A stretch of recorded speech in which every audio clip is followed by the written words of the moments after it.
বন্ধুরা খুব সহজে এরকম একটা লিকুইড তৈরি করে কিচেন থেকে শুরু করে পুরো বাড়ির আসবাবপত্র পরিষ্কার পরিচ্ছন্ন করে নিতে পারলে কেমন হয় তোমাদের? কাজটা খুবই সহজ। আর বাজার থেকে নামি দামি কোম্পানির লিকুইড না কিনে বাড়িতেই তৈরি করে নাও খুব সহজে।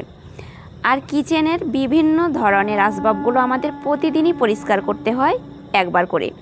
তাই বন্ধুরা, এই টালি বসানো দেওয়াল থেকে শুরু করে গ্যাস ওভেন পুরোটাই আমাদের পরিষ্কার করতে হয়। কিন্তু কিভাবে পরিষ্কার করলে ঝকঝকে রাখতে পারবে, পুরো ভিডিওটা তোমরা দেখতে থাকো। আর বন্ধুরা, প্রচণ্ড গরমকালে ফ্রিজটা আমাদের বেশি ব্যবহার করতে হয়। আর যে জিনিস বেশি ব্যবহার করতে হয় সেই জিনিসটাকে বেশি যত্ন করে রাখতে হয়। তাই বন্ধুরা, প্রতিদিনই একবার করে ফ্রিজটাকে পরিষ্কার করতে হয়। আর পরিষ্কার পরিচ্ছন্ন করে রাখলে দেখতে ভালো লাগবে। আর এই রকম ঝকঝকে ফ্রিজটা তৈরি করে নিতে পারবে শুধু একটা মাত্র লিকুইড বানিয়ে। আর দেখো বন্ধুরা, কতটা ঝকঝকে হয়ে গেছে। আর শুধু এই লিকুইডটা দেওয়ার পরে একটা শুকনো কাপড় দিয়ে মুছে নেবে। এইভাবে তোমরা কিচেনের আলমারিগুলো পরিষ্কার করে নিতে পারবে। যে কোনো কাঁচের আলমারি বলো বা প্লাই বসানো আলমারি বলো, তোমার বাড়িতে থাকা বিভিন্ন সামগ্রী আসবাবপত্র পরিষ্কার করে নিতে পারবে নিমিষে। আর বন্ধুরা, এই লিকুইডটা দেওয়ার পরে বেশিক্ষণ ঘষাঘষি করতে হবে না, একবার শুধু কাপড় দিয়ে মুছে নেবে, এতেই ঝকঝকে হয়ে যাবে। বাজার থেকে যে লিকুইডটা কিনে আনো তার থেকে অনেক ভালো কাজ করবে। আর বন্ধুরা, কিচেনের বিভিন্ন আসবাবপত্রগুলোকে একটু বেশি পরিষ্কার পরিচ্ছন্ন করতে ভালো লাগে। আর এই সব ভালো লাগার জিনিসগুলোকে একটু যত্নশীল রাখতে অবশ্যই তোমরা এই লিকুইডটা ব্যবহার করবে। তাহলে দেখবে তোমাদের কিচেন একদম স্মার্ট কিচেন হয়ে যাবে।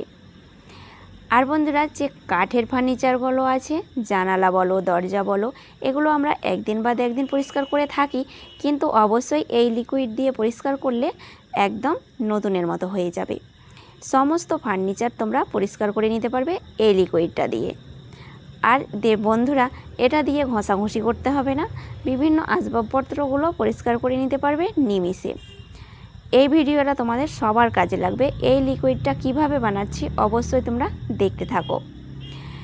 এই যে খাটের মধ্যে অনেকটাই ডিজাইন রয়েছে, আর ডিজাইনের মধ্যে প্রতিদিনে ধুলো পড়ে থাকে। এই ধুলোটা খুব সহজে তোমরা পরিষ্কার করে নিতে পারবে।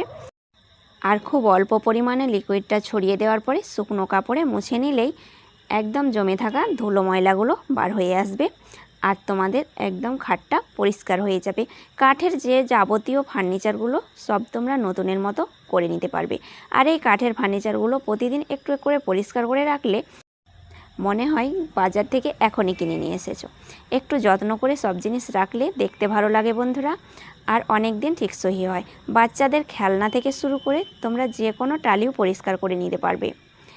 আর খেলনাগুলোকে একটু ধুলো ময়লা পড়ে থাকলে একটু মুছে নিলে নতুন হয়ে যায়। আর বন্ধুরা, জানালা দরজা যতই বন্ধ করে রাখি না কেন, ধুলো ময়লা কোথা থেকে যে চলে আসে, তাই প্রতিদিনই আমাদেরকে মোছামুছির কাজটা করতে হয়। তাই তো রান্নার সঙ্গে সঙ্গে এই কাজটা হচ্ছে সব থেকে বড় কাজ। কাঁচের আলমারিগুলো বিশেষ করে একটু বেশি পরিষ্কার করতে হয়, কেননা কাঁচে বোঝা যায় যে ধুলোটা বসে আছে। তাই বন্ধুরা, অবশ্যই এই লিকুইড দিয়ে তোমরা কাঁচটাকে পরিষ্কার করে নেবে। দেখবে কাঁচগুলোকে বেশিক্ষণ ঘষাঘষি না করে একবার শুধু ব্রাশ করে নেবে বা মুছে নেবে, নতুনের মতো হয়ে যাবে। আর বন্ধুরা, আশা করছি এই ভিডিওটা তোমাদের সবার কাজে লাগবে। একটুও কাজে লেগে থাকলে অবশ্যই চ্যানেলটাকে লাইক করবে, আর নতুন বন্ধু হয়ে থাকলে চ্যানেলটাকে সাবস্ক্রাইব করে বন্ধু হয়ে পাশে থাকবে। আর বন্ধুরা, কেউ মিস করবে না, এই লিকুইডটা অবশ্যই বানিয়ে কিচেন থেকে একদম বেডরুম পুরো বাড়িটা পরিষ্কার করে নেবে। তাহলে দেরি না করে চলো বন্ধুরা, লিকুইডটা কিভাবে তৈরি করা যায় বা কী কী দিয়ে বানানো যায় দেখে নেওয়া যাক। প্রথমে একটা আমি প্লাস্টিকের বাটি নিয়েছি। এবার বাটির মধ্যে দিয়ে দিচ্ছি বেকিং সোডা, যে সোডাটা আমরা খাওয়ার সোডা হিসাবে ব্যবহার করি। এই সোডাটা খুব অল্প দামের মধ্যে বাজার থেকে কিনতে পাবে, তাই 2 চামচ মতো সোডা দিয়ে দিলাম।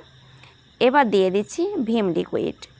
হাতের কাছে তোমাদের ভিম লিকুইড না থাকলে তোমরা 1 থেকে 2 প্যাকেট 1 টাকা দামের শ্যাম্পুগুলো অ্যাড করতে পারো। আমি 1 চামচ পরিমাণে লিকুইড দিয়ে দিলাম। এবার দিচ্ছি ভিনেগার। এই ভিনেগারটা আমরা সবাই কম বেশি বাড়িতে এনে থাকি। সেই ভিনেগারটা তোমরা 2 চামচ পরিমাণে অ্যাড করে দেবে। এই ভিনেগারটা আমাদের ময়লাটা দূর করতে সাহায্য করে। ভিম লিকুইড আর ভিনেগার একসঙ্গে মিশে গিয়ে ভিতরের ময়লাকে পরিষ্কার করে আর আসবাবপত্রকে ঝকঝকে করে তোলে। তার সঙ্গে যোগ করে দিচ্ছি 1 চামচ পরিমাণে মাজন। আমি এখানে সাদা মাজনটা নিয়েছি, যে মাজনটা আমি সবসময় এই লিকুইড বানাতে ব্যবহার করি। মাজনটাকে ভালোভাবে সমস্ত উপকরণের সঙ্গে মিশিয়ে নেবে। দেখবে একটা ফেনা হতে শুরু করেছে। এই ফেনাটা যখন হয়ে যাবে তখন বুঝবে লিকুইডটা ভালোভাবে মিশে গেছে। তারপরে আমি 1 থেকে 150 গ্রাম পরিমাণে জল অ্যাড করে দিচ্ছি। এবার তোমরা যে পরিমাণে লিকুইডটা বানাবে সেই পরিমাণে সমস্ত উপকরণ অ্যাড করবে। আমি এই 100 গ্রাম থেকে 150 গ্রাম পরিমাণে জল দিয়ে দিলাম। তারপর জলের সঙ্গে ভালোভাবে লিকুইডটাকে মিশিয়ে নিয়েছি। এবার মেশানোর পরে একটা স্প্রে বোতল নিয়ে স্প্রে বোতলের মধ্যে লিকুইডটাকে ভরে নেব। আর এই রকম স্প্রে বোতল হাতের কাছে না থাকলে যে কোনো জলের বোতলকে একটু ছিদ্র করে নেবে, তার মধ্যে ভরে জলটাকে ব্যবহার করতে পারবে। একটা ফানেলের সাহায্যে আমি সম্পূর্ণ জলটাকে ভরে নিলাম। এবার এই লিকুইডটাকে ভরে নেওয়ার পরে ক্যাপটাকে ভালোভাবে লাগিয়ে নিচ্ছি। এবার তৈরি হয়ে গেল লিকুইড। দেখলে তো বন্ধুরা, খুব সহজে খুব অল্প উপকরণ দিয়ে তৈরি করে নেওয়া যায়। তাহলে আজ এই পর্যন্তই। ধন্যবাদ।